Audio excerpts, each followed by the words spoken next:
ಯಾಕೋ ಸಣ್ಣ ಕೇಳಾಕತ್ತದ. ಒಂದು ಸೆಕೆಂಡ್, ಸ್ವಲ್ಪ ಸಣ್ಣ ಕೇಳಾಕತ್ತದ ಒಂಚೂರು.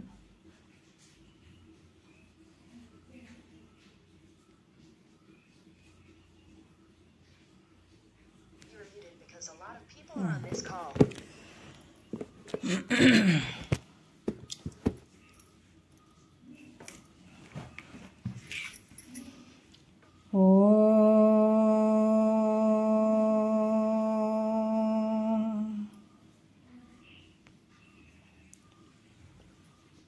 ಗುರುರ್ಬ್ರಹ್ಮ ಗುರುರ್ವಿಷ್ಣು ಗುರುರ್ದೇವೋ ಮಹೇಶ್ವರಃ ಗುರು ಸಾಕ್ಷಾತ್ ಪರಬ್ರಹ್ಮ ತಸ್ಮೈ ಶ್ರೀ ಗುರವೇ ನಮಃ.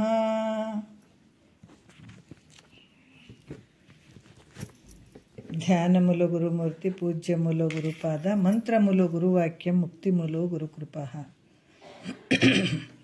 ಶ್ರೋತ್ರಿಯ ಬ್ರಹ್ಮನಿಷ್ಠ ಸದ್ಗುರು ಬಸವಾನಂದರ ಪಾದಕಮಲಗಳಿಗೂ ಅವರ ಪ್ರತಿರೂಪದಂಥ ನಿಜಗುಣಪ್ಪನವರ ಪಾದಕಮಲಗಳಿಗೂ ನನ್ನ ದೀರ್ಘದಂಡ ಪ್ರಣಾಮಗಳನ್ನು ಸಲ್ಲಿಸುತ್ತಾ, ಸದ್ಗುರು ಮಾರ್ಥಂಡ ಸಾಬಾಯಿ ಸದ್ಗುರುಗಳ ಪಾದಕಮಲಗಳಿಗೂ ಹಾಗೂ ರಾಯಪ್ಪ ಸದ್ಗುರುಗಳ ಪಾದಕಮಲಗಳಿಗೂ ನನ್ನ ದೀರ್ಘದಂಡ ಪ್ರಣಾಮಗಳನ್ನು ಸಲ್ಲಿಸುತ್ತಾ, ಗುರು ಸ್ವರೂಪರಾದಂಥ ನನ್ನ ಪತಿದೇವರಿಗೂ ಕೂಡ ನನ್ನ ದೀರ್ಘದಂಡ ಪ್ರಣಾಮಗಳನ್ನು ಸಲ್ಲಿಸುತ್ತಾ, ಮನದಲ್ಲಿ ಸ್ಮರಿಸಿಕೊಳ್ಳುತ್ತಾ, ತಮ್ಮೆಲ್ಲರಿಗೂ ವಂದಿಸುತ್ತಾ, ಇವತ್ತಿನ ಪರಮಾರ್ಥ ಗೀತೆಯ 11ನೇ ಗತಿ, ಪರಮಾರ್ಥ ಗೀತೆಯ ಒಳಗೆ 11ನೇ ಗತಿ ನಾವು ಇಲ್ಲಿ ಕೊನೆಯ ವಿಚಾರಗಳನ್ನು ಮಾಡಬೇಕಾಗ್ತದೆ. ಬಹಳ ಅದ್ಭುತವಾಗಿ ಅವರು ಹೇಳ್ತಾ ಇದ್ದಾರೆ. ಈ ಸೂತ್ರದಲ್ಲಿ ಹೇಳುತ್ತಾರೆ, ಏನು ಹೇಳುತ್ತಾರೆ ಅಂದ್ರೆ, ಇಂತು ಒಲಿದು ಪೇಳ್ದ ಸಾಧನ ಸಂತತಿಯಂ ಸಾಧ್ಯದೊಡನೆ ಸಮರಸ ವೈದ್ಯ ಸಮಂತಿಪ್ಪ ಯೋಗಿ ಆತನೇ ಆತನಿಂ ತನ್ನುವಿರೇ ಜೀವಪ ಅನ್ನುವನು ಅರುಪೆವೆನು ಈಗಳ್ ಅಂತ ಏಕಾದಶ ಅಂದ್ರೆ 11ನೇ ಗತಿ ಒಳಗೆ ಹೇಳ್ತಾರೆ ಅವರು. ಯಾವ ರೀತಿ ಅಂತಂದ್ರೆ, ಯೋಗೀಶ್ವರ ಸಚ್ಚಿದಾನಂದ ಸ್ವರೂಪದಿಂದ ಇದ್ದಾನತ, ಮತ್ತು ಆತಗ ಇವು ಎಲ್ಲವನ್ನು ಸಾಧನಗಳಾದಂಥ ವಿವೇಕ ವೈರಾಗ್ಯಾದಿ ಸದ್ಗುಣಗಳು ಏನದಾವ ಅವೆಲ್ಲವನ್ನು ಮಾಡಿಕೊಂಡು ಅಪರೋಕ್ಷ ಜ್ಞಾನವನ್ನು ಮಾಡಿಕೊಂಡು ಆ ಬ್ರಹ್ಮ ಸ್ಥಿತಿಯಲ್ಲೇ ಇರ್ತಾನೆ. ಅವನಲ್ಲಿ ಯಾವ ಲಕ್ಷಣಗಳು ಅದಾವ, ಅದರಿಂದ ಯೋಗೀಶ್ವರನು ಶರೀರ ಇರುವ ಪರ್ಯಂತರ ಅಂದ್ರೆ ಶರೀರ ಇರುವ ಪರ್ಯಂತರ ಯಾವ ರೀತಿಯಿಂದ, ಯಾವ ನಡತೆಯಿಂದ, ಯಾವ ಗುಣಗಳಿಂದ ಕೂಡ್ಕೊಂಡಿರ್ತಾನ ಮಹಾತ್ಮ ಅನ್ನುವಂಥದ್ದನ್ನು ಇಷ್ಟು ದಿವಸ ಹೇಳುತ್ತಾ ಬಂದರು. ನಾವು 11ನೇ ನುಡಿಯಿಂದ ಸ್ವಲ್ಪ ನೋಡೋಣ. ಯಾಕಂತಂದ್ರೆ ಇದರಲ್ಲಿ ಕೂಡ ಹೇಳ್ತಾರೆ ಅವರು, ಕೆಲವು ವಿಚಾರಗಳನ್ನು ಹೇಳಿದರು ಅವರು. ಮತ್ತು ಈಗ 11ನೇ ನುಡಿಯಿಂದ ನೋಡೋಣ. ಶಿಷ್ಯರು ಸದ್ಗುರುಗಳ ಉಪದೇಶದಿಂದ ತನಗುಂಟಾದ ಆನಂದವನ್ನು, ಗುರುಗಳ ಉಪಕಾರವನ್ನು ಕೊಂಡಾಡ್ತಾರೆ. ನಿನ್ನೆ ಕೆಲವು ವಿಚಾರಗಳು ಬಂದವು. ಇಂದಿರ್ಪೆನು ನಿಜ ಸುಖದಲ್ಲಿ ಬಹುದಂದುಗವೆಲ್ಲವನ್ನು ಅಳಿದುಳಿದು. ಗುರುವಿಗೆ ಶರಣಾಗತನ ಆಗೋದಕ್ಕಿಂತ ಮುಂಚೆ ಭಾಳಷ್ಟು ಗೊಂದಲ ಇತ್ತು ಶಿಷ್ಯನಿಗೆ. ನಿಜಗೊಂಡ್ರ ಜ್ಞಾನ ಪ್ರತಿಪಾದನೆ ಸಲ ಈ ಪದ್ಯ ಭಾಳ ಚಂದ ಬರೆದಿದ್ದಾರೆ. ಭಾಳಷ್ಟು ಸಂಶಯಗಳಿದ್ದವು. ಅದಕ್ಕೆ ಇವಾಗ ಸದ್ಗುರು ಆತನ ಉಪದೇಶವನ್ನು ಕೇಳಿದಂಥ ಶಿಷ್ಯನಿಗೆ ಭಾಳಷ್ಟು ಆನಂದ ಆಗ್ಯದ. ನಾ ಇಂಥ ತಿಳ್ಕೊಂಡಿದ್ದೇ ಇಲ್ಲ, ನಾನು ಇಷ್ಟು ಜನ್ಮಾಂತರಗಳಲ್ಲಿ ಇಷ್ಟು ಶರೀರಗಳನ್ನು ತೊಟ್ಕೊಂಡು ಬಂದೀನಿ, ಇಂಥ ವಿಚಾರಗಳನ್ನು ನಾ ಕೇಳಿಲ್ಲ, ಇಂಥ ಹೇಳುವಂಥವ್ರು ಸದ್ಗುರುಗಳು ನನಗೆ ಸಿಕ್ಕಿರಲಿಲ್ಲ, ಇವಾಗ ಸಿಕ್ಕಿಬಿಟ್ಟಿದ್ದಾರೆ ಸದ್ಗುರುಗಳು. ಇದನ್ನು ಕೇಳಿ ಎಷ್ಟು ಆನಂದ ಐತಲ್ಲಪ್ಪ. ಅದಕ್ಕೆ ಆ ಥರ ಎಂತ ಗುರುದೇವನೋ ಬಾಳಂತ ಕರುಣುಳ್ಳಾತನೋ, ಎಂತ ಗುರುದೇವನೋ ಬಾಳಂತ ಕರುಣುಳ್ಳಾತನೋ, ಕಾಂತೇನಿ ಬಾರೆಂದು ಏಕಾಂತ ಕರೆದೊಯ್ದು ಎಂಥ ಮಾತೇಳಿದನೋ, ಬಾಳಂತ ಕರುಣುಳ್ಳಾತನೋ. ಎಷ್ಟು ಚಂದ ಹೇಳ್ತಾನೆ. ಎಲ್ಲವನ್ನ ಇದನ್ನು ಬಿಡು, ಇದನ್ನು ಬಿಡು, ಇದನ್ನು ಹಿಡಿ ಅಂತ ಹಲವಾರು ವಿಚಾರಗಳನ್ನು ಸದ್ಗುರುನಾಥ ತಿಳಿಸ್ತಾನೆ. ಇದು ಭವರೋಗ, ನಮಗೇನಿದು ಭವರೋಗ ಬಂದದಲ್ಲ, ಭವರೋಗಕ್ಕೆ ವೈದ್ಯ ಆದಂಥ ಸದ್ಗುರುನಾಥ. ಈ ರೋಗಕ್ಕೆ ಏನಂತಂದ್ರೆ ವೈದ್ಯನಾದಂಥವನು ಸದ್ಗುರು. ಶರೀರದ ರೋಗವನ್ನು ಬಿಡಿಸ್ತಾರೆ. ಶರೀರದ ರೋಗಕ್ಕೆ ಏನು ಇದು ಧಾತುಜ ಊಟ ಮಾಡಿದಂಥ ಒಂದು ಊಟದಿಂದ ವ್ಯತ್ಯಾಸದಂಥದ್ದು ಈ ಶರೀರಕ್ಕೆ ಹಲವಾರು ರೋಗಗಳು ಬರ್ತಾವೆ. ಅದಕ್ಕೆ ಡಾಕ್ಟ್ರುಗಳು ಇರ್ತಾರೆ, ಹೋಗಿ ತೋರಿಸ್ಕೊಂಡು ಬರ್ತೀವಿ. ಶರೀರದ ರೋಗ ಕಳೆಯುವಂಥ ಡಾಕ್ಟ್ರುಗಳು ಅದಾರ. ಆದರೆ ಈ ಜನನ ಮರಣ ಅನ್ನುವಂಥ ರೋಗ, ಇದು ಭವ ರೋಗವನ್ನು ಕಳೆಯುವಂಥ ತಾಕತ್ತು ಜಗತ್ತಿನೊಳಗೆ ಯಾರಿಗದ? ಸದ್ಗುರು ಒಬ್ಬನಿಗೆ ಅದು ನೋಡ್ರಿ. ಅದಕ್ಕೆ ಇಂಥದನ್ನು ತಿಳ್ಕೊಂಡ್ರನಲ್ಲ ಶಿಷ್ಯ, ಇದನ್ನೆಲ್ಲವನ್ನು ತಿಳ್ಕೊಂಡ. ಮೊದಲು ಭಾಳ ಕಷ್ಟದಾಗದೀನಪ್ಪ, ನಾನು ಪಾರು ಮಾಡೋ ತಂದೆ ಅಂತ ಹೇಳಿದ್ದಾತ. ಯಾವಾಗ ಸದ್ಗುರುವಿನ ಪಾದಕ್ಕೆ ಕೂತ್ಕೊಂಡಪ್ಪ, ನನಗೆ ಎಂಥ ಕಷ್ಟ ಬಂದು ಒದಗ್ಯದ, ಈ ಮನುಷ್ಯನ ಶರೀರ ಬಂದದ, ನಾ ಹಿಂಗೇ ಬಿಟ್ಟೆ ಅಂತಂದ್ರೆ ಎಷ್ಟು ಜನ್ಮಗಳು ಮತ್ತೆ ಪಡಲಾರ್ದ ಕಷ್ಟಗಳನ್ನು ಪಡಬೇಕಾಗ್ತದೆ. ನಾನು ನಿಮ್ಮ ಮನಸ್ಸು ಮಾಡಿದ್ರೆ ನಾನು ಇದರಿಂದ ಪಾರಾಗಕ್ಕೆ ಸಾಧ್ಯ ಐತಪ್ಪ. ನನಗೆ ಅಲಸದೆ ಬ್ಯಾಸರು ಪಟ್ಕೊಳ್ದೇ ನೀನು ನನಗೆ ಹೇಳು ಅಂತ ಪರಮಾನುಭವದಲ್ಲಿ ಮೈತ್ರಾದೇವಿನೂ ಕೇಳ್ತಾಳ. ಪರಮಾರ್ಥದಲ್ಲಿ ಕೂಡ ಶಿಷ್ಯ ಕೂಡ ಕೇಳುತ್ತಾನೆ. ಶ್ರೀರಾಮಚಂದ್ರ ಕೇಳಿದ್ದು ವಸಿಷ್ಠ ಗುರುಗೆ ಇದನ್ನೇ ಗುರುಗಳಿಗೆ ಕೇಳಿದಂಥ ವಿಚಾರ.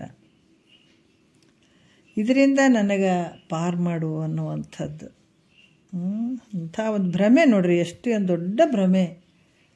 ಎಲ್ಲವನ್ನ ಸತ್ಯ ಅನ್ಕೊತ ಕುಂತಿದ್ದೀವಿ, ಖರೇನೆ ದಿವಸ ಒಂದು ನಿದ್ರೆ ಅನ್ನುವಂಥದ್ದು, ನಿದ್ರೆ ಒಳಗಿದು ಯಾವುದೂ ಇಲ್ಲ. ಆದರೂ ನಮ್ಮ ಗಮನಕ್ಕೆ ಬರ್ತಾ ಇಲ್ಲ ಅಂದರೆ ಇದು ಎಂಥ ದೊಡ್ಡ ಅಜ್ಞಾನ ರೀ.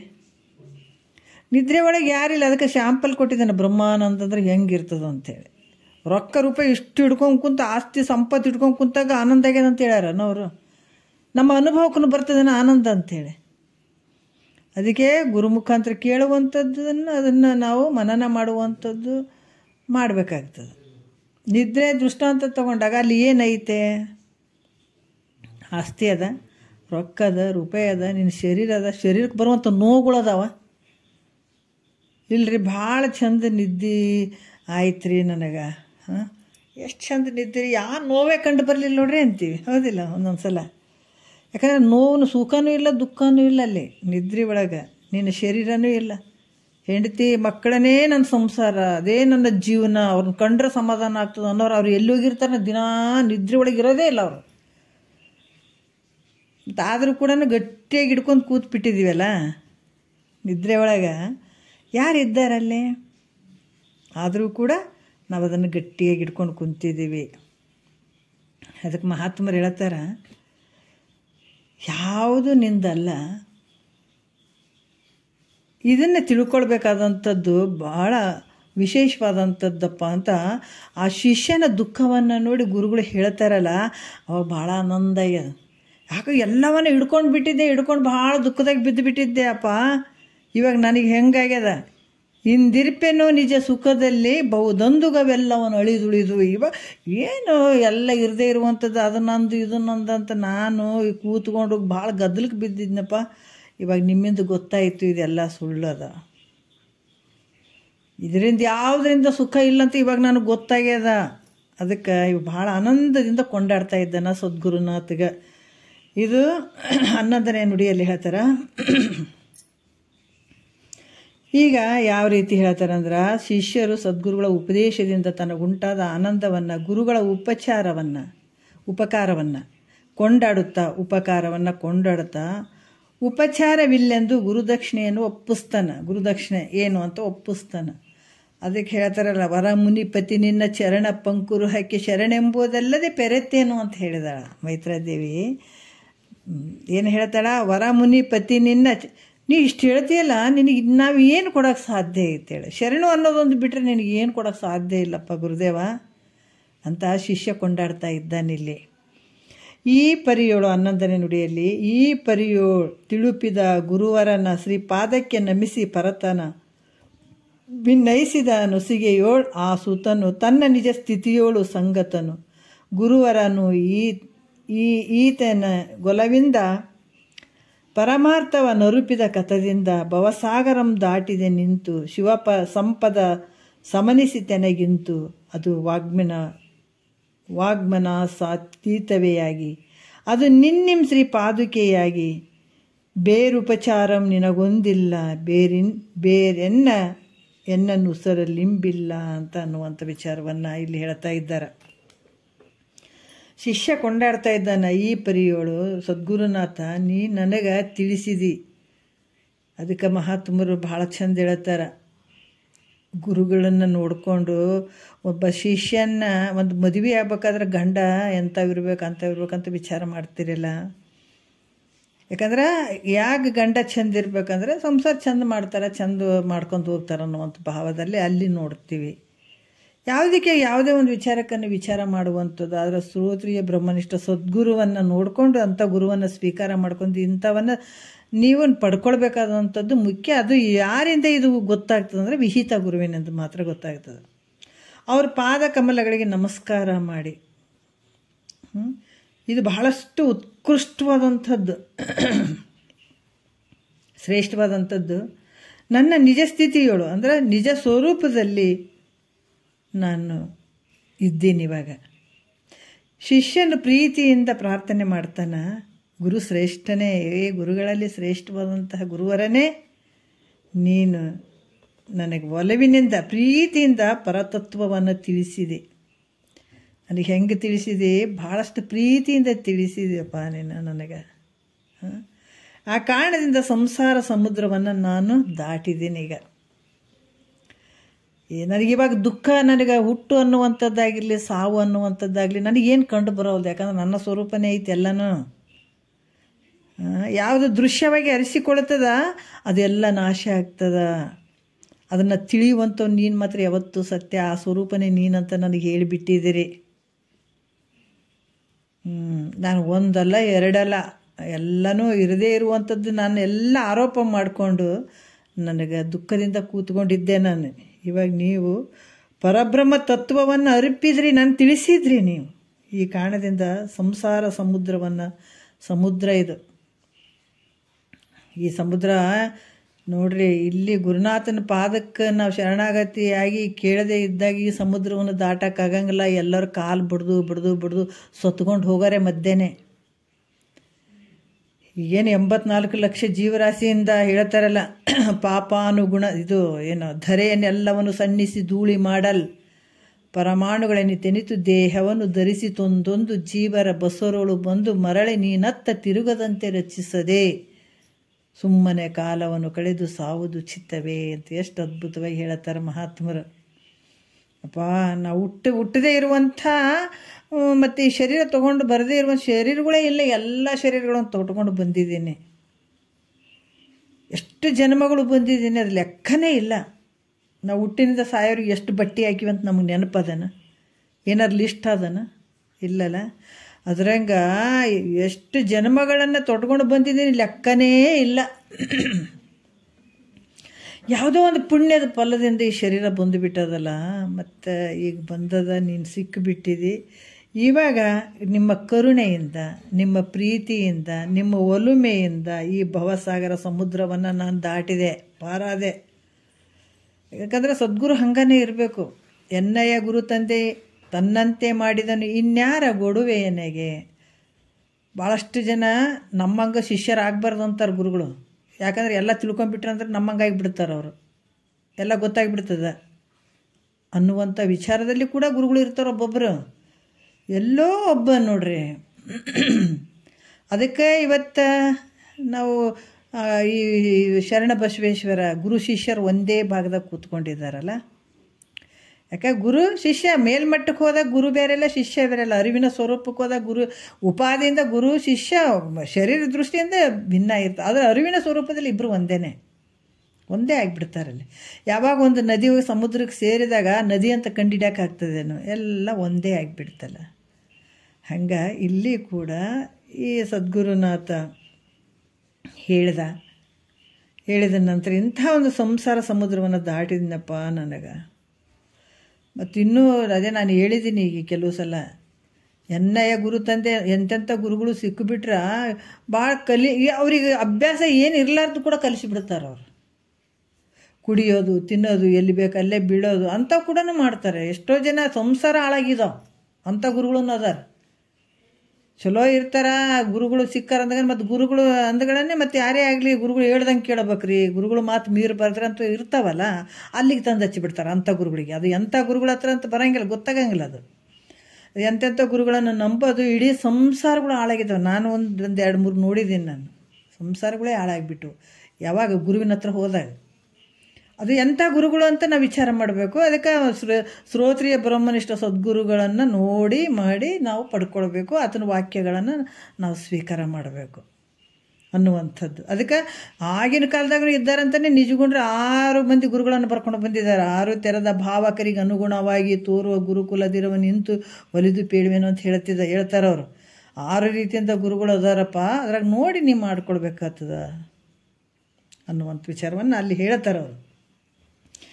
ಈ ರೀತಿ ನನಗೆ ಏನು ಹೇಳಿದಾರ, ಈ ಶಿವನ ಐಶ್ವರ್ಯವು ನನಗೆ ಪ್ರಾಪ್ತಾಯಿತು, ಶಿವ ಸಂಪದ ಪ್ರಾಪ್ತಾಯಿತು, ಶಿವ ಎಲ್ಲಿದ್ದಾನಂತ ಗೊತ್ತಾಯಿತು, ಶಿವ ಹೆಂಗಿದ್ದಾನಂತ ಗೊತ್ತಾಗ್ಯದ ನನಗೀಗ. ಈ ಪ್ರಕಾರ ನೋಡ್ರಿ, ಇದು ಮನಸ್ಸಿಗೆ ಇದು ಸಂಪದ ಹೆಂಗದಂತಂದ್ರೆ ಮನಸ್ಸಿಗೆ ಮಾತಿಗೂ ಮೀರಿದ್ದಾಗಿರುವಂಥದ್ದು ಐತಿ ಇದು. ಈ ರೀತಿಯಾಗಿ ನಿನ್ನ ಈ ಸಂಬಂಧವಾದಂಥ ಈ ಶ್ರೀ ಪಾದುಕೆಯಾಗಿ ಅಂದರೆ ಜ್ಞಾನ ಪಾದುಕೆಯಾಗಿರುವುದರಿಂದ ನಿನಗೆ ಬೇರೆ ಅಂದರೆ ಒಂದಾದರೂ ಇಲ್ಲಿ ಏನು ಹೇಳೋಕ್ಕೂ ಕೂಡ ನನಗಿಲ್ಲಿ ಮಾತಿಲ್ಲ ನನಗೆ. ಅದಕ್ಕೆ ಇಲ್ಲಿ ಕೂಡ ಹೇಳ್ತಾರೆ ಏನಂತ, ಬಹಳಷ್ಟು ಶಿಷ್ಯನಿಗೆ ಎಲ್ಲ ಬ್ರಹ್ಮೋಪದೇಶವನ್ನು ಮಾಡಿದ ಸದ್ಗುರುನಾಥ. ಶಿಷ್ಯನು ಖುಷಿಯಾಗಿಬಿಟ್ಟದು, ಬಹಳಷ್ಟು ಖುಷಿಯಾಗಿಬಿಟ್ಟದು. ಇವಾಗ ಅಖಂಡ ಆನಂದ ಬ್ರಹ್ಮ ಭಿನ್ನವಾದ ಪ್ರತ್ಯೇಕಾತ್ಮ ಸ್ವರೂಪದಲ್ಲೇ ಇದ್ದುಕೊಂಡು ಅತಿ ಪ್ರೇಮ ಭರದಿಂದ ಅಂದರೆ ಬಹಳ ಪ್ರೀತಿಯಿಂದ ಪ್ರೇಮದಿಂದ ಇದ್ದಂಥ ಶಿಷ್ಯ ಗುರುಗಳನ್ನು ಕುರಿತು ನಮಸ್ಕಾರ ಮಾಡ್ತಾನೆ, ಸ್ತುತಿ ಮಾಡ್ತಾನಪ್ಪ. ಜಗತ್ತಿನೊಳಗೆ ಯಾರು ಹೇಳದೇ ಇರುವಂಥದ್ದನ್ನು ಹೇಳಿದೆಲ್ಲ ತಂದೆ ನನಗೆ. ಎಲ್ಲರೂ ಬಂಧಕ್ಕೆ ಗುರಿ ಮಾಡ್ತಾರೆ. ಅದು ಬಂಧುಗಳಾದವರು ಬಂದುಂಡು ಹೋಗೋರು ಬಂಧನ ಕಳಿಯಲರಿಯರು ಅಂತ ಹೇಳ್ತಾರೆ. ಅವೆಲ್ಲ ನನ್ನ ಬಂಧನವನ್ನು ಕಳೀತಿದ್ರೇನಪ್ಪ, ಕಳೀತಿರ್ಲಿಲ್ಲ. ಅದಕ್ಕೆ ಗುರುಗಳನ್ನು ಸ್ತುತಿ ಮಾಡ್ತಾನೆ. ಸದ್ಗುರುನಾಥನೇ, ನಿನ್ನ ಕೃಪೆಯಿಂದ ಈ ಪರಬ್ರಹ್ಮ ತತ್ವವನ್ನು ತಿಳಿಯೋಣದರಿಂದಲೇ ನಾನು ಈ ಜನನ ಮರಣ ರೂಪ ಭವಸಾಗರವನ್ನು ದಾಟಿದೆ. ನನಗೆ ಗೊತ್ತಾಯಿತು ಶರೀರ ಅಂದ್ರೇನು, ಶರೀರ ಅನ್ನುವಂಥದ್ದು ಮೋಸ. ಶರೀರ ನಾನು ಅಂದ್ಕೊಂಡು ಇರುವಂಥದ್ದು ಒಂದು ಮೋಸ ಐತೆ. ಇಂದ್ರಿಯಗಳು, ಇದಕ್ಕೆ ವಿಷಯಾದಿಗಳು, ಇದ್ರಾಗ ನನ್ನ ಜೀವನ ಕಳೆದು ಬಿಡ್ತಿದ್ದೆ. ಮತ್ತು ಪುನರಪಿ ಜನನಂ ಪುನರಪಿ ಮರಣಂ ಪುನರಪಿ ಜನನೇ ಜಠರೇ ಶಯನಂ ಇಹೇ ಸಂಸಾರೆ ಬಹುದುಸ್ತಾರೆ ಕೃಪಾಯ ಪಾರೆ ಪಾಹಿ ಮುರಾರೆ ಅನ್ನುವ ಹಾಗೆ ನಾನು ಅನಂತ ದುಃಖವನ್ನು ಅನುಭವಿಸ್ತಾ ಇದ್ದೆ. ಇವಾಗ ಅಂಥ ಒಂದು ನಿಮ್ಮ ವಿಚಾರ ಪರಬ್ರಹ್ಮ ತತ್ವವನ್ನು ನೀವು ತಿಳಿಸಿದ ಮೇಲೆ ಈಗ ನಾನು ಜನನ ಮರಣ ರೂಪ ಭವಸಾಗರವನ್ನು ದಾಟಿದೆ. ಇಲ್ಲದಿದ್ದರೆ ಈ ಸಾಗರದಲ್ಲೇ ಸುತ್ತಾ ಇದ್ದೆ ನಾನು. ಮತ್ತು ಅಖಂಡ ಆನಂದ ರೂಪದಂಥ ಶಿವ ಸಂಪದ ನನಗೆ ಪ್ರಾಪ್ತಿ ಆಯ್ತು. ಈಗ ಅಂದರೆ ಅತ್ಯಂತ ದುಃಖ ನಿವೃತ್ತಿ ಪರಮಾನಂದದ ಪ್ರಾಪ್ತಿ, ಆ ಮೋಕ್ಷ ಪ್ರಾಪ್ತಿ ಆಯಿತು ನನಗೆ. ಯಾಕಂತಂದ್ರೆ ಈ ಪ್ರಾಪ್ಯ ವಸ್ತುವೇ ಪ್ರಾಪ್ತಿ ಆಯ್ತಲ್ಲದೆ ಅಂದರೆ ನನಗೆ ಮೊದಲೇ ಅದು ಅದಕ್ಕೆ ಹೇಳ್ತಾರೆ ಮುಕ್ತಿ ಅನ್ನುವಂಥದ್ದು ಏನು ಹೊರಗಡೆ ಏನು ತಂದು ಕೊಡ್ತಾನೆ ನನ್ನ ಗುರುನಾಥ ಅಂದ್ರೆ ಅಲ್ಲ. ಮುಕ್ತನ ಸ್ವರೂಪನೇ ಇದೆ, ಆನಂದದ ಸ್ವರೂಪನೇ ಇದೆ. ಇಲ್ಲೇನಂದ್ರೆ ಭ್ರಾಂತಿಗೊಳಗಾಗಿದೆ. ತನ್ನನ್ನು ತಾನು ಮರ್ತುಕೊಂಡು ಇದೇನಾಗ್ಯದ ಅಂತಂದ್ರೆ ಇರದೇ ಇರುವಂಥದ್ದನ್ನು ನಾನು ಅಂದ್ಕೊಂಡು ಕುಂತದಕ್ಕೆ ಇದು ಭ್ರಾಂತಿ ಆಗ್ಯದ. ಇಲ್ಲಿ ಭ್ರಾಂತಿಯನ್ನು ಬಿಡಿಸುವಂಥದ್ದು ಸದ್ಗುರುನಾಥ ಸಿಕ್ಕಾಗ ಇದು ಭ್ರಾಂತಿ ಹೋಗುವಂಥದ್ದು. ಅದಕ್ಕೆ ಈ ರೀತಿಯಾಗಿ ಏನು ಹೇಳ್ತಾರ, ಇಂಥ ಒಂದು ಇದು ಹೆಂಗದಂತಂದ್ರೆ ಈ ಈ ಇರದೇ ಇರುವಂಥದ್ದು ಪ್ರಾಪ್ತಿಯಾಗಿಲ್ಲ, ನನ್ನಲ್ಲಿರುವಂಥದ್ದನ್ನೇ ನನಗೆ ಪ್ರಾಪ್ತಿ ಮಾಡಿಕೊಟ್ಟಂಥ ಸದ್ಗುರುನಾಥನೇ. ಅದೇ ನಿನ್ನ ಜ್ಞಾನದ ಪಾದುಕೆಯಾಗಿರುವಂಥದ್ದು ನೋಡ್ರಿ. ಅದಕ್ಕೆ ಇಲ್ಲೇನು ಹೇಳ್ತಾರ, ಈ ಸ್ವರೂಪವು ವಾಕು ಮನಸ್ಸುಗಳಿಗೆ ಕೂಡ ಅತೀತವಾಗಿರುವಂಥದ್ದು. ಯಾಕಂದ್ರೆ ಈ ಮನಸ್ಸಿಗೂ ಸಿಗಲಿಲ್ಲ ಇದು ವಸ್ತು ಪರಬ್ರಹ್ಮ ಸ್ವರೂಪ. ಇದು ಮನಸ್ಸಿಗೂ ಸಿಗುವಂಥದ್ದಲ್ಲ, ಮಾತಿಗೂ ಸಿಗುವಂಥದ್ದಲ್ಲ. ಅದೇ ನಿನ್ನ ಜ್ಞಾನ ಪಾದುಕೆಯಾಗಿರುವಂಥದ್ದು. ಪಾದು ತನ್ನ ಸ್ವರೂಪವನ್ನೇ ಗುರುಗಳ ಪಾದುಕೆಯನ್ನು ಮಾಡೋಣವೇ ಕಾಣಿಕೆಯನ್ನು ಕೊಡೋಣ ನೋಡ್ರಿ. ಎಷ್ಟು ಅದ್ಭುತವಾಗಿ ಶಿಷ್ಯ ಕೊಂಡಾಡ್ತಾ ಇದ್ದಾನ ಗುರುಗಳಿಗಪ್ಪ.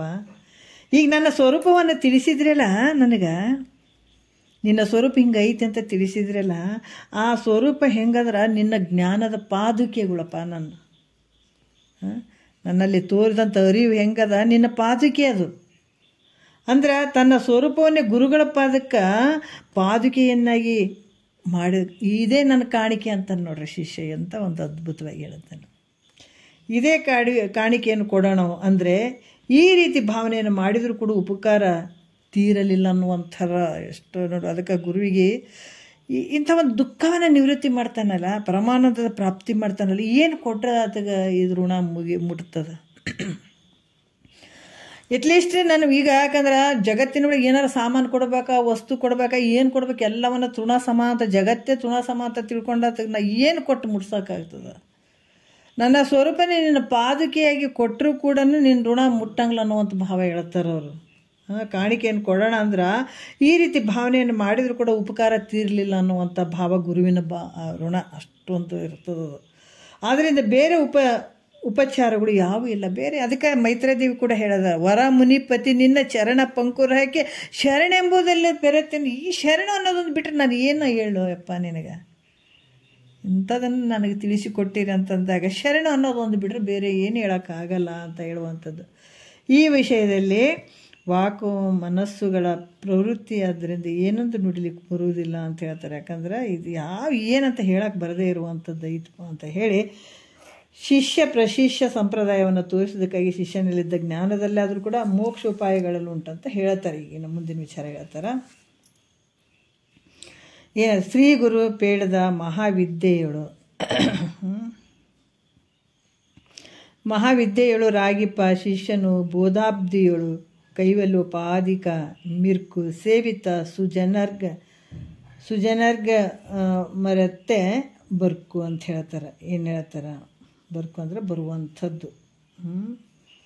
ಏನು ಹೇಳ್ತಾರೆ ಇಲ್ಲಿ ಅಂತಂದರೆ, ಕೈವಲ್ಯ ಅಂದರೆ ಮೋಕ್ಷದ, ಉಪಾಯಾಧಿಕಂ ಅಂದರೆ ಸಾಧನ ಮೊದಲಾದವುಗಳು. ಸದ್ಗುರುಗಳು ಹೇಳಿದಂಥ ಬ್ರಹ್ಮವಿದ್ಯೆಯಲ್ಲಿ ಶ್ರದ್ಧಾ ಭಕ್ತಿಯಿಂದೊಡಗೂಡಿ ಅದನ್ನು ಸ್ವೀಕಾರ ಮಾಡಲು, ಅಂದ್ರೆ ಸದ್ಗುರುಗಳು ಹೇಳಿದಂಥ ಒಂದು ವಿಚಾರಗಳಲ್ಲಿ ಉಪದೇಶ ಮಾಡಿದಂಥದ್ರಲ್ಲಿ ಆ ಬ್ರಹ್ಮವಿದ್ಯೆಯಲ್ಲಿ ಶ್ರದ್ಧಾ ಭಕ್ತಿಯಿಂದ ಕೂಡಿಕೊಂಡು ಅದನ್ನು ಸ್ವೀಕಾರ ಮಾಡಿದಾಗ ಶಿಷ್ಯನಲ್ಲಿ ಪ್ರಾಪ್ತವಾದಂಥ ಜ್ಞಾನ ಸಮುದ್ರದಲ್ಲಿ ಆದರೂ ಕೂಡ ಮೋಕ್ಷೋಪಾಯಗಳು ಇರ್ತಾವೆ. ಯಾಕಂದರೆ ಇಲ್ಲಿ ಕೂಡ ಏನಾಗ್ತದೆ ಅಂತಂದ್ರೆ, ಈ ಶಿಷ್ಯನಲ್ಲಿ ಪ್ರಾಪ್ತವಾದಂತಹ ಜ್ಞಾನ ಸಮುದ್ರದಲ್ಲಿ ಕೂಡ ಮೋಕ್ಷೋಪಾಯಗಳು ಇರ್ತಾವೆ. ಅದರಿಂದ ಮುಮುಕ್ಷುಗಳಂಥ ಶಿಷ್ಯರನ್ನು ಹೊಂದಿ ಅವರಿಂದ ತಾವು ಜ್ಞಾನ ಸಂಪಾದನೆಯನ್ನು ಮಾಡಿಕೊಂಡ್ರೆ ಅವರಾದರೂ ಕೂಡ ಮೋಕ್ಷವನ್ನು ಹೊಂದುತ್ತಾರೆ. ಅದರಿಂದ ಸರ್ವರು ಶಿಷ್ಯರನ್ನು ಹೊಂದಿ ಜ್ಞಾನ ಪಡೆದುಕೊಂಡು ಕೃತಾರ್ಥರಾಗಬೇಕಂತ ಹೇಳ್ತಾರೆ ಅವರು. ಯಾಕಂದರೆ ಶ್ರೀ ಗುರು ಹೇಳಿದ ಮಹಾವಿದ್ಯೆಯಳು ರಾಗಿಪ ಶಿಷ್ಯನು ಬೋಧಾಬ್ದಿಯಳು ಕೈವಲ್ಯೋಪಾಯಾಧಿಕ ಮಿರ್ಕು ಅಂತ ಕೂಡ ಹೇಳ್ತಾರೆ. ಯಾಕಂದ್ರೆ ಈ ಗುರುವಿನಿಂದ ಕೇಳಿದಂಥ ತತ್ವಮಸಿ ವಾಕ್ಯವನ್ನು, ಈ ಜ್ಞಾನವನ್ನು ಕೇಳಿದಂಥ ಶಿಷ್ಯನಲ್ಲಿ ಪ್ರಾಪ್ತವಾದಂಥ ಜ್ಞಾನ ಸಮುದ್ರದಲ್ಲಿ ಆದರೂ ಕೂಡ ಈ ಮೋಕ್ಷದ ಉಪಾಯಗಳು ಇರ್ತವೆ. ಅದರಿಂದ ಮುಮುಕ್ಷುಗಳು ಅಂಥ ಒಂದು ತಿಳಿದಂಥ ಶಿಷ್ಯರುಗಳು ಇರ್ತಾರಲ್ಲ, ಬಲ್ಲಂಥವ್ರು ಕೂಡ ಇರ್ತಾರೆ. ಅಂಥ ಶಿಷ್ಯರನ್ನು ಹೊಂದಿ ಅವರು ತಮ್ಮ ಜ್ಞಾನವನ್ನು ಕೂಡ ಪಡ್ಕೊಳ್ಳಿಕ್ಕೆ ಸಾಧ್ಯ ಆಗ್ತದೆ ಅಂತ ಕೂಡ ಹೇಳ್ತಾರೆ.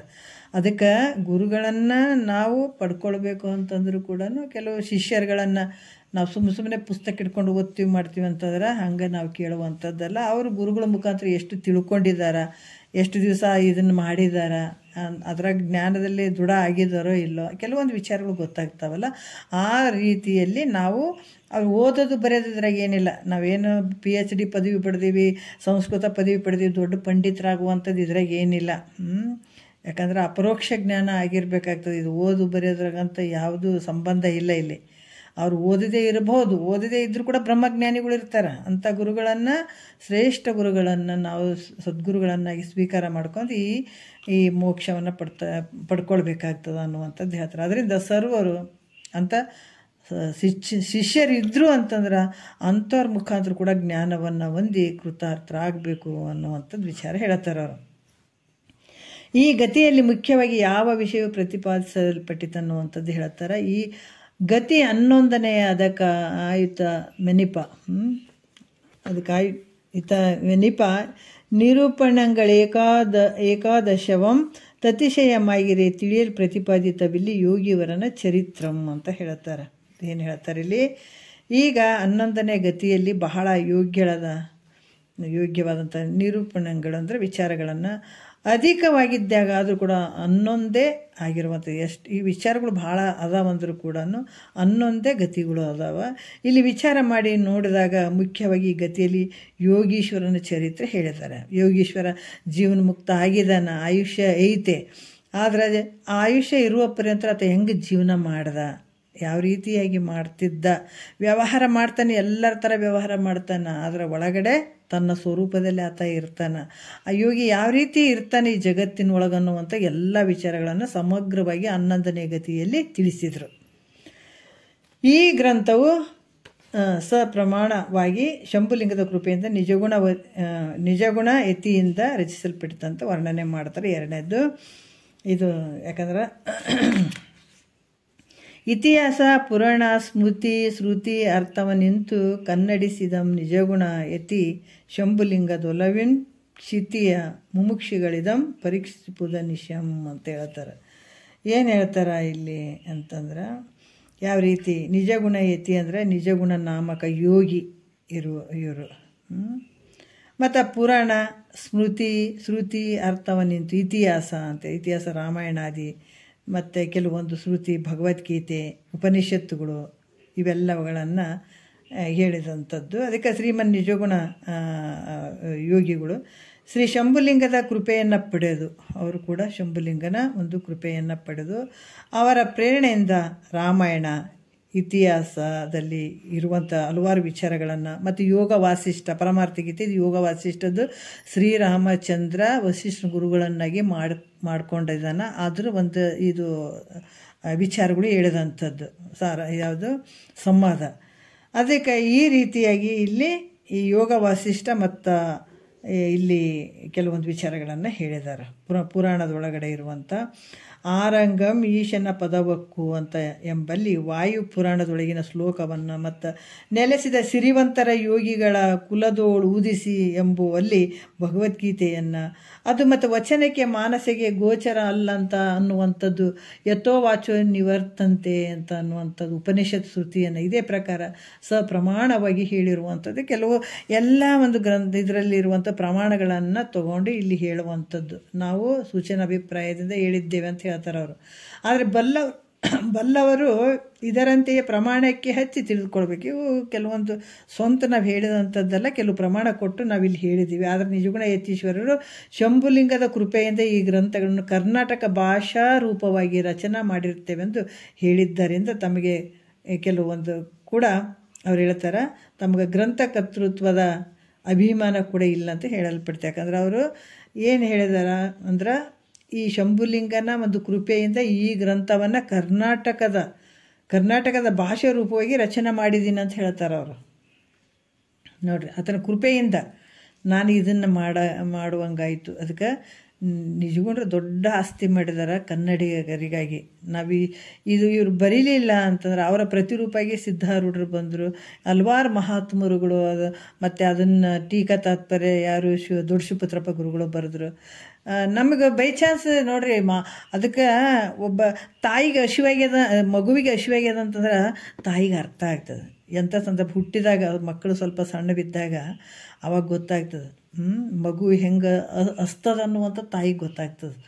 ಹಂಗಾಗಿ ಇಲ್ಲಿ ಕೂಡ ಮುಮುಕ್ಷುಗಳು ಇರ್ತಾರೆ.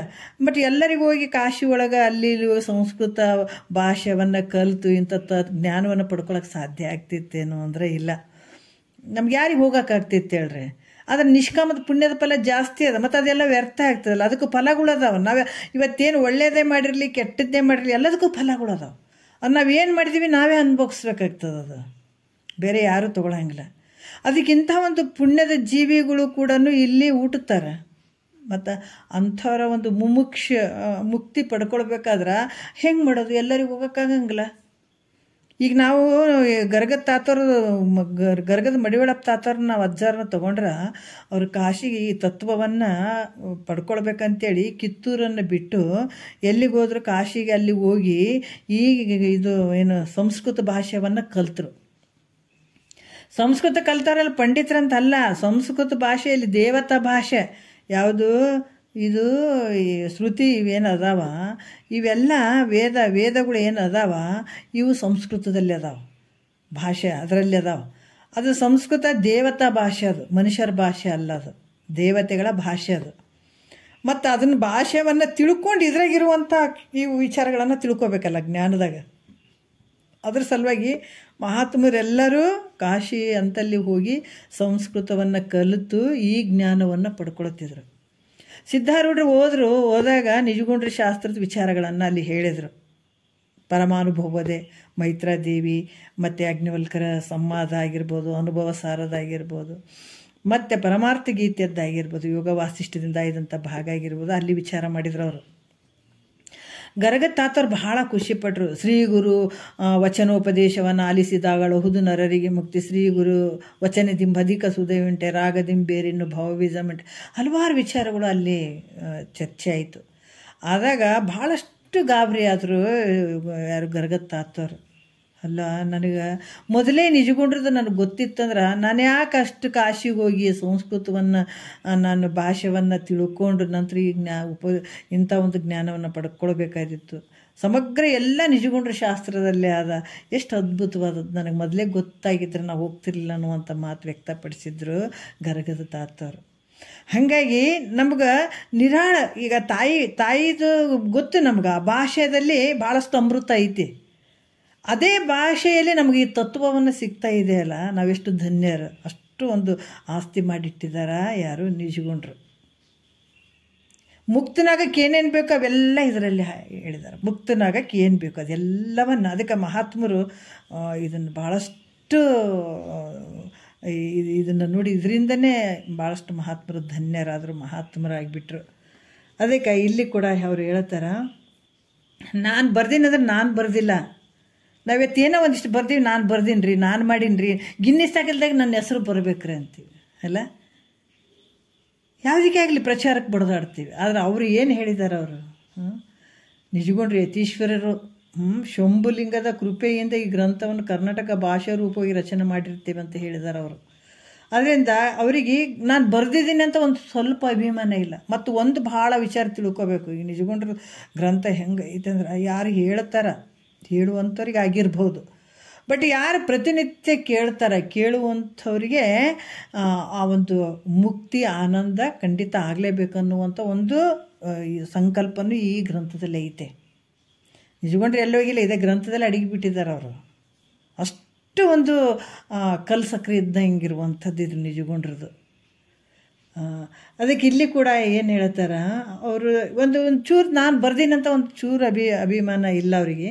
ಅದರಿಂದ ಮೋಕ್ಷದ ಅಪೇಕ್ಷೆಗಳು ಮೋಕ್ಷವನ್ನು ಪಡ್ಕೊಳ್ಬೇಕಂತ ಮುಮುಕ್ಷಿಗಳು ಯಾವಾಗಲೂ ಗ್ರಂಥವನ್ನು ಶ್ರವಣ ಮನನ ನಿಧಿಧ್ಯಾಸ ಮಾಡಿ ಎಷ್ಟು ಇದು ಯಾಕೆ ಹೇಳ್ತಾರೆ ನೋಡ್ರಿ.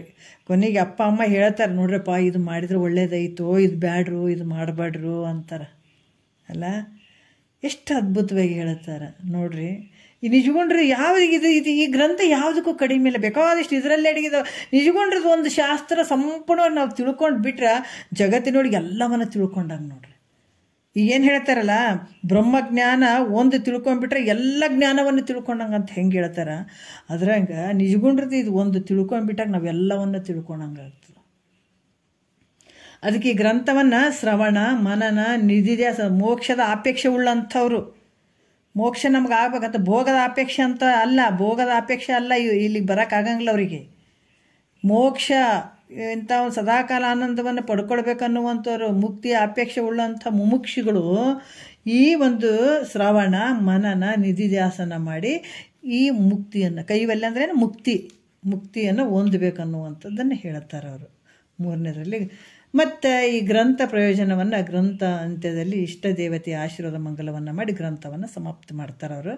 ಕಂದ ಇದನ್ನು ಓದಿ ಕೇಳಿ ತಿಳಿದವ್ರಿಗೂ ಒದವಿದ ಭವಬಂಧ ಒಳಿದು ನಿತ್ಯ ನಿಜಾನಂದದ ಘನಪದ ಒಪ್ಪುವುದು ಅದು ತಪ್ಪುದು ಸೆಲೆ ಗುರು ಶಂಭುಲಿಂಗ ದೊಲವಿಂದ ಇಳಿಯೋಳು ಅಂತ ಹೇಳ್ತಾರೆ. ಇಳೆಯೋಳು ಅಂದರೆ ಈ ಲೋಕದಲ್ಲಿ, ಈ ಭೂಮಿಯಲ್ಲಿ, ಜಗತ್ತಿನಲ್ಲಿ ಹಿಂಗೆ ಹೇಳುವಂಥದ್ದು. ಇದನ್ನು ಈ ಗ್ರಂಥವನ್ನು ಓದಿ ಪಠಿಸಿ ಶ್ರವಣ ಮಾಡಿದವರಿಗೆ, ಅಂದರೆ ಕೇಳಿದಂಥವರಿಗೆ, ಓದಿದಂಥವರಿಗೆ, ಪಠಿಸಿದಂಥವರಿಗೆ, ಇದನ್ನು ಅರಿದಂಥವರಿಗೆ. ಯಾಕಂತಂದರೆ ಇಲ್ಲಿ ಕೂಡ ಹೇಳ್ತಾರೆ, ಈ ಇಹಲೋಕದಲ್ಲಿ ಯಾರು ಈ ಪರಮಾರ್ಥ ಗೀತೆ ನಾಮಕ ಗ್ರಂಥವನ್ನು, ಪರಮಾರ್ಥ ಗೀತೆ ಇದು ಮೊದಲೇ ಯೋಗ ವಾಸಿಷ್ಠದಿಂದ ಇದಂಥದ್ದು. ಶ್ರೀರಾಮಚಂದ್ರ ಇದು ವಸಿಷ್ಠ ಗುರುಗಳನ್ನು ಮಾಡ್ಕೊಂಡು ಇದನ್ನು ಕೇಳಿದಂಥದ್ದು. ಅದನ್ನು ಇವತ್ತು ನಾವು ಕೇಳ್ತಾ ಇದ್ದೀವಿ ಅಂದ್ರೆ ನಾವು ಭಾಳ ಧನ್ಯರು, ಈಗ ಭಾಳ ಧನ್ಯರು, ಮೇಲ್ಮಟ್ಟದಾಗ ಅದೀವಿ ಅಂತ ನಾವೇ ಖುಷಿ ಪಟ್ಕೊಳ್ಬೇಕು. ಅಜ್ಞಾನಿಗಳು ಬಂದು ಖುಷಿ ಪಡ್ತಾರೆ, ನಾವ್ಕೇನು ಗೊತ್ತಿರ್ತಂತ ನಿನಗೆ ಶಬಾಷ್ ಅಂತಾರೆ ಹೇಳ. ನಮ್ಮದು ನಾವೇ ಬೆನ್ನು ಚಪ್ಪರಿಸ್ಕೊಳ್ಬೇಕಂತಿದ್ರು ಗುರುಗಳು, ನಮ್ಮದು ನಾವು. ಯಾಕಂದ್ರೆ ನಾವು ಇಂಥದನ್ನು ಕೇಳಕತ್ತೀವಲ್ಲ, ಅಂಥ ಮಹಾತ್ಮರು ಕೇಳಿದಂಥದ್ದು ಇವತ್ತು ನಮ್ಮ ಕಿವಿಗೆ ಬೀಳಕತ್ತೇವಲ್ಲ. ನಮ್ಮ ಕಿವಿಗಳು ಎಷ್ಟು ಪಾವನ ಆದವು ಹೇಳ್ರಿ. ಹಾಂ, ನಮ್ಮ ಕಣ್ಣುಗಳು, ಕಿವಿಗಳು, ನಮ್ಮ ಶರೀರನೇ ಪಾವನ ಐತ್ರಿ. ಇಂಥ ವಿಚಾರಗಳು ತುಂಬಕತ್ತೇವ ನಮ್ಮಲ್ಲಿ. ಅಂದ್ರೆ ಯಾವುದ್ಯಾವುದೋ ಬಾತಿಗೆ ಬರಲಾದ ಮಾತುಗಳು ತುಂಬ್ಕೊಂಡು ಕುಂದಿರ್ತೀವಿ ಮೈ ತುಂಬ. ಅದು ಯಾವಾಗ ನಮ್ಮ ಕಿವಿಗೆ ಬಿದ್ದುವ ಮನಸ್ಸು ಅಲ್ಲೋಲ ಕಲ್ಲೋಲ ಆಯ್ತಾ, ಶರೀರನ ಅಲ್ಲೋಲ ಕಲ್ಲೋಲ ಆಗಕ್ಕೆ ಶುರು ಆಗ್ತದೆ. ಅಂಥದನ್ನು ಬಾತಿಗೆ ಬರಲಾರ ತುಂಬ್ಕೊಂಡು ಕುಂದಿರ್ತೀವಿ ಅಂದಾಗ ಇಂಥ ಶ್ರೀರಾಮಚಂದ್ರ, ಶ್ರೀಕೃಷ್ಣ ಪರಮಾತ್ಮ, ಇಂಥೆಂಥ ಒಂದು ಮಹಾತ್ಮರು, ಸಿದ್ಧಾರೂಢರು, ಇವರೆಲ್ಲ ಮಹಾತ್ಮರು ಇಂಥದ್ದೆಲ್ಲ ಮಾಡ್ಕೊಂಡಂಥದ್ದು ನಾವು ನೋಡಬೇಕು. ಈ ಜ್ಞಾನವನ್ನು ಪಡ್ಕೊಳಕ್ಕೆ ಸೋಹಂ ನಾನು ಪರಬ್ರಹ್ಮ ಸ್ವರೂಪ ಇದ್ದೀನಂತ ಎಲ್ಲ ಗೊತ್ತಿದ್ದಂಥ ಸಿದ್ಧಾರೂಢರು 12 ವರ್ಷ ಸೇವಾದಿಗಳನ್ನು ಮಾಡಿದ್ರು, ಗುರು ಸೇವಾದಿಗಳನ್ನು ಮಾಡಿ ಒಂದು ಕಡೆ ಕೂತ್ಕೊಂಡು ಜ್ಞಾನವನ್ನು ಸಂಪಾದನೆ ಮಾಡಿದ್ದಾರೆ. ಅಂದಾಗ ಅಂಥ ವಿಚಾರಗಳು ನಮ್ಮ ಕುಂತರಿಗೆ ಬೀಳಕತ್ತೇವಂದ್ರೆ ಮತ್ತು ಅವ್ರಿಗಿಂತ ನಾವು ಪುಣ್ಯಾತ್ಮರು ಅನ್ಬೇಕೀಗ. ನಾವು ಬರೀ ಜ್ಞಾನಕ್ಕಾಗಿ ಅವರು ಎಷ್ಟು ಕಾಡು ಅಲ್ಲದ್ರು, ಗುರು ಸೇವಾದಿಗಳನ್ನು ಮಾಡಿದರು. ಮತ್ತು ನಾವು ಗುರು ಸೇವೆ ಮಾಡಿಲ್ಲ ನಮ್ಗೆ ಜ್ಞಾನ ಆಗಂಗಿಲ್ಲ ಅಂತ ಅನ್ಬೇಡ್ರಿ. ಹಿಂದೆ ನಾವು ಮಾಡೀವಿ, ಅದಕ್ಕೆ ನಾವು ಈಗ ಜ್ಞಾನ ಸಿಗಕತ್ತದ ಅಂತ ಮಹಾತ್ಮರು ಗುರುಗಳನ್ನು ಹುಡುಕಿದ್ರು ಅಂತ ಅಷ್ಟು ಹುಡುಕ್ಯಾಡ್ಯಾರ. ನಮ್ಗೆ ಹುಡ್ಕೋದಾಗಿಲ್ಲ, ಕುಂತರಿಗೆ ಕಿವಿಗೆ ಬೀಳಕತ್ತೇವೆ ಶಬ್ದಗಳು. ಅವ್ರಿಗಿಂತ ನಾವು ಪುಣ್ಯ ಮಾಡಿವಿ ಅನ್ಕೋಬೇಕೀಗ. ಅವ್ರು ಯಾಕೆ ಹಂಗೆ ನಮ್ಗೆ ತೋರಿಸಿದ್ರಂದ್ರೆ, ಸದ್ಗುರು ಸಿಗಲಿಲ್ಲ ಅಂತಂದ್ರೂ ಕೂಡ ಸ್ವಲ್ಪ ನೋಡ್ರಪ್ಪ ಅಂತ ಶ್ರೋತ್ರಿಯ ಬ್ರಹ್ಮನಿಷ್ಠ ಸದ್ಗುರುಗಳನ್ನು ನೀವು ಪಡ್ಕೊಂಡಾಗ ನಿಮಗೆ ಜ್ಞಾನ ಆಗ್ತದೆ. ಸುಮ್ಮನೆ ಅಂಥವಕ್ಕೂ ಕಾಲು ಹಿಡಿಬೇಡ್ರಿ. ಅಂಥದ್ರಿಂದ ನಿಮಗೆ ಬಳ್ಳಿ ಗುರುಡರು ಕೂಡಿ ಹಳ್ಳವನ್ನು ಬಿದ್ದಂತೆ, ಒಳ್ಳೆ ಗುರುವಿನ ಉಪದೇಶವಿಲ್ಲದೆ ಎಲ್ಲಿಹುದು ಮುಕ್ತಿ ಸರ್ವಜ್ಞ ಅಂತ ಹೇಳಿದ್ದಾರೆ ಅವರು. ಅದಕ್ಕೆ ಹಂಗೆ ಜೀವನ ಹಾಳು ಮಾಡ್ಕೋಬೇಡ್ರಿ. ಅವ್ರು ನಿಮಗೆ ನಷ್ಟ ಮಾಡಿಬಿಡ್ತಾರೆ, ಜೀವನವನ್ನು ಹಾಳು ಮಾಡಿಬಿಡ್ತಾರೆ, ನಿಮ್ಮನ್ನು ನರ್ಕಕ್ಕೆ ತೊಗೊಂಡು ಹೋಗ್ತಾರೆ. ಅಂಥ ಗುರುಗಳೂ ಅದಾರ, ನರ್ಕಕ್ಕೆ ತೊಗೊಂಡು ಹೋಗ್ತಾರೆ ಸೀದಾ ನಿಮ್ಮನ್ನು. ಅದಕ್ಕೆ ಅಂಥವ್ರನ್ನೆಲ್ಲ ಪಡ್ಕೋಬೇಡ್ರಿ. ಇಂಥ ಬ್ರಹ್ಮಜ್ಞಾನಿಗಳನ್ನು ಪಡ್ಕೊಂಡ್ರೆ ನಿಮಗೆ ಜ್ಞಾನ ಆಗ್ತದೆ ಅನ್ನೋದಕ್ಕಾಗಿ ಸಿದ್ಧಾರೂಢರು ಅವರೆಲ್ಲ ನಮಗೆ ತೋರಿಸಿದ್ರು ಅವರು ಹಿಂಗಿಂಗಂತ. ಅದಕ್ಕೆ ಅದೆಲ್ಲಕ್ಕಿಂತ ನಮ್ಗೆ ಇವತ್ತು ಕೂತ್ಕೊಂಡಲ್ಲಿ ಇಂಥ ವಾಕ್ಯಗಳು ಕಿವಿಗೆ ಬೀಳ್ತಾವಂದ್ರೆ ನಾವು ಧನ್ಯರು ಅಂತ ಅಂದ್ಕೊಳ್ಬೇಕು. ಯಾಕಂದ್ರೆ ಇವು ಬೀಳಂಗಿಲಿವು. ಇದು ಪುಣ್ಯದ ಸಮಯ ಬರೋವರೆಗೆ ಈ ವಾಕ್ಯಗಳು ಕಿವಿಗೆ ಬೀಳಂಗಿಲಿವು, ಬಿದ್ದರೂ ಹತ್ತಂಗಿಲ್ಲ. ಅದಕ್ಕೆ ಈ ರೀತಿಯಾಗಿ ಇಲ್ಲಿ ಏನು ಹೇಳ್ತಾರ, ಪರಮಾರ್ಥ ಗೀತೆ ನಾಮಕ ಗ್ರಂಥವನ್ನು ಪಠಣ ಶ್ರವಣಾದಿಗಳನ್ನು ಮಾಡಿ ಯಥಾರ್ಥವಾಗಿ ತಮ್ಮ ಸ್ವರೂಪವನ್ನು ತಿಳಿತಾನೋ ಅವನು ಗುರು ಶಂಭುಲಿಂಗೇಶ್ವರನ ಕೃಪೆಯಿಂದ ಅತ್ಯಂತ ದುಃಖ ನಿವೃತ್ತಿ, ಪರಮಾನಂದದ ಪ್ರಾಪ್ತಿ, ಮೋಕ್ಷವನ್ನು ಪಡಿತಾನ ಅನ್ನುವಂಥದ್ದು. ಖಂಡಿತ ಪಡಿತಾನ ಅನ್ನುವಂಥದ್ದು ಅರ್ಥ. ಗ್ರಂಥದ ಪ್ರಯೋಜನ ಇದು, ಮುಕ್ತಿಯೇ ಇದು ಗ್ರಂಥದ ಪ್ರಯೋಜನ ಅಂತ ಮಂಗಲ ಮಾಡಿದಂಗಾಯಿತು. ಅಂತೂ ಗತಿ 11ಕಂ ಅಂತೂ ಗತಿ 11ಕಂ ನಿರೂಪಣೆ 121ಕಂ ಚರಣ 146ಕಂ ಮಂಗಳಮಸ್ತು. ಬಳಿಕ ಅತ್ಯಂತ ದುಃಖ ನಿವೃತ್ತಿ ಪರಮಾನಂದದ ಪ್ರಾಪ್ತಿ ಪ್ರಯೋಜನವುಳ್ಳಂತಹ ಬ್ರಹ್ಮನಿಷ್ಠರಿಂದಲೇ ಈ ಗ್ರಂಥವು ಸಮಾಪ್ತಿಯಾಗಿರುವುದೆಂದು ಹೇಳುತ್ತಾರೆ. ಅದಕ್ಕೆ ಸ್ವಸ್ತಿ ಗದ್ಯ ಸ್ವಸ್ತಿ ಸಮಸ್ತ ಸುರವಿಸರ ಮುಕುಟ ಮಣಿಗಣ ಕಿರಣ ಪ್ರಚುರ ಪ್ರವಾಹ ತರಂಗಿಣಿ ತಟ ವಿರಾಜಿತ ಚರಣ ಕಮಲಯುಗಳ ಶ್ರೀ ಶಂಭುಲಿಂಗ ಕೃಪಾ ಕಟಾಕ್ಷ ಸಾಂದ್ರ ಚಂದ್ರಿಕಾ ಸಂಕ್ರಾಂತ ನಿರಸ್ತ ನಿಖಿಳ ಸಂಸಾರ ಶ್ರಮ ಮಿಸ್ಪರಿತ ಅಂತ ಈ ಗ್ರಂಥವನ್ನು ಇಲ್ಲಿಗೆ ನಿಜಾನಂದ ಸ್ವಾದನ ಸಕ್ತ ಚಿತ್ತಪೇತ ನಿಜಗುಣ ಶಿವಯೋಗಿ ವಿರಚಿತಮಪ್ಪ ಪರಮಾರ್ಥ ಗೀತೆ ಎಂಬ ಪ್ರಕರಣವು ಸಂಪೂರ್ಣವಾದದ್ದು ಅಂತ ಹೇಳಿ, ಜಗತ್ತಿಗೆ ಕಲ್ಯಾಣ ಆಗಲಿ, ಸಕಲ ಇಂದ್ರಿಯಗಳು ಇಲ್ಲಿ ಇಂದ್ರಾದಿ ದೇವತೆಗಳ ಸಮೂಹ ಪ್ರಾತಃ ಸಂಧ್ಯಾ ಸಮಯದಲ್ಲಿ ಕೈಲಾಸವಾಸಿಯಾಗಿರುವ ಶಂಭುಲಿಂಗನ ದರ್ಶನಕ್ಕಾಗಿ ಹೊರಡುವರು ಅಂತ ಹೇಳ್ತಾರೆ. ಜಗತ್ತಿನ ಕಲ್ಯಾಣಕ್ಕಾಗಿ ಸಕಲ ಇಂದ್ರಾದಿ ದೇವತೆಗಳ ಸಮೂಹ ಬೆಳಗ್ಗೆ ಮತ್ತು ಸಾಯಂಕಾಲ ಸಮಯದಲ್ಲಿ ಕೈಲಾಸವಾಸಿಯಾಗಿರುವ ಶಂಭುಲಿಂಗೇಶ್ವರನ ದರ್ಶನಕ್ಕಾಗಿ ಹೋಗ್ತಾರೆ. ಆಗ ಅವರು ತಮ್ಮ ಕಿರೀಟ ಇವೆಲ್ಲ ಕಿರೀಟಗಳಿಂದ ಅವರೆಲ್ಲ ಭೂಷಿತರಾಗಿರ್ತಾರೆ. ಆ ಕಿರೀಟಗಳಲ್ಲಿ ಅನೇಕ ಬಣ್ಣಗಳುಳ್ಳ ರತ್ನಗಳು ಇರ್ತಾವೆ. ಆ ಕಿರೀಟದಲ್ಲಿ ಇಂದ್ರಾದಿ ದೇವತೆಗಳು ತಲೆ ಮೇಲೆ ಏನು ಕಿರೀಟ ಇಟ್ಕೊಂಡಿರ್ತಾರೆ, ಅಲ್ಲೆಲ್ಲ ಮುತ್ತು ರತ್ನಗಳು ಎಲ್ಲ ಇರ್ತಾವೆ. ಆ ರತ್ನಗಳ ಪ್ರಕಾಶವೆಲ್ಲ ಒಟ್ಟುಗೂಡಿ ನದಿಯ ಪ್ರವಾಹದಂತೆ ಹರಿದು ಬರ್ತದಂತ ತೋರ್ತದೆ. ಎಲ್ಲ ಒಂದು ಬೆಳಕು ನದಿ ಹೆಂಗೆ ಬರ್ತದೆ ಆ ಥರ ತೋರ್ತದೆ. ಅಂಥ ಪ್ರಕಾಶವೆಂಬ ನದಿಯ ತಟ ಪ್ರದೇಶದಲ್ಲಿ ಶೋಭಾಯಮಾನಗಳಾದಂಥ ಪಾದ ಪದ್ಮ ಉಳ್ಳಂಥವನು ಶಂಭುಲಿಂಗನು ನೋಡ್ರಿ. ಅಂದರೆ ಪಾದಗಳಿಗೆ ಕಮಲಗಳೆಂಬ ಉಪಮಾನ, ಪಾದ ಕಮಲಗಳು ಅಂತಂದ್ರೆ ಅಂಥ ಪಾದ ಕಮಲಗಳು ಅದು ಸದೃಶ್ಯ ಹೇಳ್ತಾರೆ ಅವರು, ಉಪಮಾನ ಕೊಟ್ಟು ಹೇಳುತ್ತಾರೆ.